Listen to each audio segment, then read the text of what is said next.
Okay, we are in the last section, section 5.8, forces of friction. Now, I think I'm going to share the starting um, the starting slide. I'm gonna show it on the iPad um, instead of the PowerPoint because I want to draw on it. Find my pen here. Okay, we're talking about friction forces, forces of friction, and we're going to talk about two types of friction. One, uh, static friction, and it means exactly that. Things are static, nothing is moving. And then we're going to talk about the kinetic friction. That is when things are moving, and there are two different values. And typically, we're going to have a coefficient of static friction and a coefficient of kinetic friction, and this coefficient of kinetic friction is typically, I can't think of a single case where it's not, the coefficient of kinetic friction is lower than the coefficient of static friction. Now, let's look at this. For small applied forces, the magnitude of the force of static friction equals the magnitude of the applied force. What does that mean? Well, we have this trash can, and you're pulling on this trash can with a little bit of force, and so you get a little bit of friction force in the opposite direction. Well, you pull a little harder on the trash can, it still doesn't move. The friction force increases, and it'll increase until at some point so you can pull real hard, and the force that you're applying, the friction force is equal to it until this thing starts moving. And once this starts moving, the applied force that you're giving, the force of kinetic friction, because now it's moving, the force of kinetic friction, this is your applied force, and this is the force of kinetic friction, it suddenly drops. And it has to drop, or else if it were equal, you wouldn't have any motion. But since you have motion, the force of kinetic friction is going to be less than the applied force. Now let's stop this share and go to the PowerPoint. So for small applied forces, the magnitude of the force of static friction equals the magnitude of the applied force. So if you have two forces equal and opposite, there's no acceleration, there's no motion. Okay, so you can see from the graph, well, let's read the little box here. When the magnitude of the applied force exceeds the magnitude of the maximum force of static friction, the trash can breaks free and accelerates to the right. But notice the magnitudes of the vectors. I didn't mention on the previous one that the normal force and the gravitational force are equal, or because there is no motion in the y direction. Now let's go back to this one. Notice that the applied force on the trash can is much greater than the force of kinetic friction. If they were equal, it would be the static friction, and there would be no motion. So notice on the graph, as if you apply a little bit of force, you get a little bit of friction. You apply more force, a little bit more friction. And you can see that it's a 1-to-1 increase. The applied force is going to equal the static force until you get that break free point. You're no longer in the static region, you're in the kinetic region, and it immediately drops off. Someone watching this video, remind me on Thursday to demonstrate this with little pull, a spring-loaded force meter, I'm going to call it. You'll see that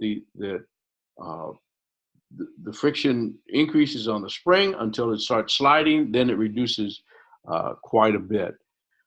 And they have a little equation here. The force of kinetic friction is equal to the mu sub k times n. Let's see if they, okay, they'll discuss it in the next slide. So in the static region, this little rectangle here in the static, it actually should be a square because it's a 1-to-1 correspondence. In the static region, the force of static friction is always equal to the force applied and you have no acceleration. Once you break through that static region and you're in the kinetic region, then the applied force is always greater than the force of kinetic friction. Now, these are some of the coefficients of friction, and you'll notice that the first column is mu sub s, mu being the coefficient, mu sub s for mu sub static, and in the right column it's mu sub k for kinetic coefficient, the coefficient of kinetic friction. And notice in every case, I don't see an exception. It's the Teflon on Teflon is an exception. The mu sub k is always smaller than mu sub s. Only on Teflon is 0.04 for both. If you look at rubber on concrete, it's the coefficient of static friction is 1, and kinetic friction is 0.8. And that's why it's so important to keep your tires from sliding, and that's why they come up with these anti-lock braking systems that actually stutter the brakes to try to keep you from getting into that slide mode. If you've ever slid on a wet road, you know how horrible it feels. I've been there. I don't like it. But these are some of the rubber on concrete is a coefficient of 1, steel on steel 0.74. We're gonna be, oops, I didn't mean to push that yet. We're gonna be doing experiments on wood. And let me tell you right now, though, that experiment has very high error rates because it's a very difficult experiment to perform. Anyway, let's go on. So the coefficient of static friction, or the static friction, F sub s, is less than or equal to the coefficient of static friction times the normal. And the coefficient, so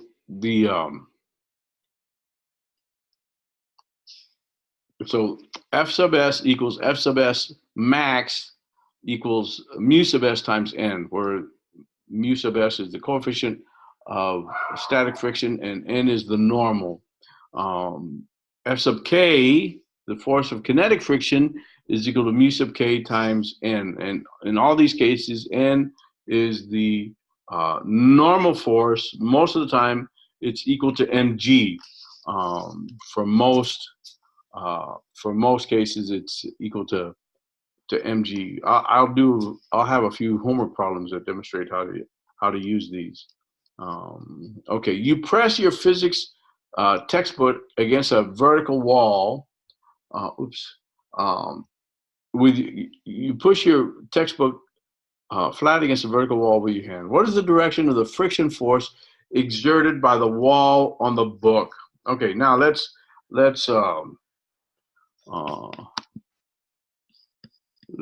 get an image of this.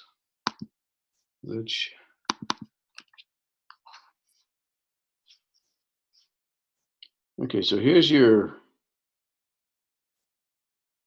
the wall, and here is your book, and you're applying pressure. And of course, knowing from Newton's third law, we know that there's a equal and opposite force.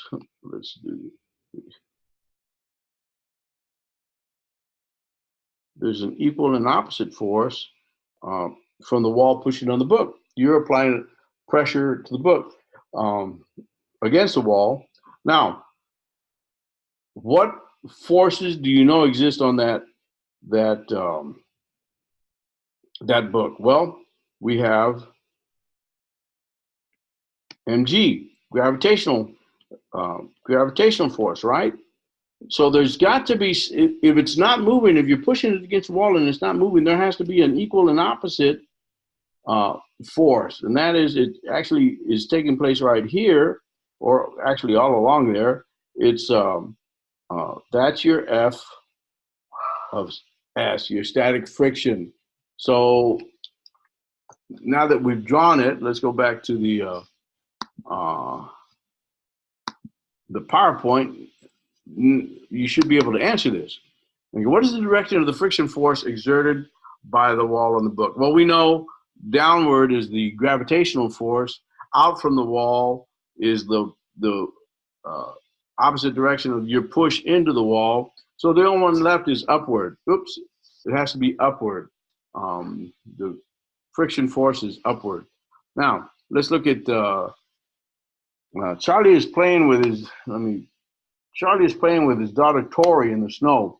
She sits on the sled and asks him to slide her across a flat horizontal field. Charlie has a choice of A, pushing her from behind by applying a force downward on her shoulders at 30 degrees below the horizontal, or attaching a rope to the front of the sled and pulling with a force at 30 degrees above the horizontal. Which would be easier for him and why? Think about this. Which one would be easier? Okay, let me once again go to the, let's stop share and go to the iPad so I can draw.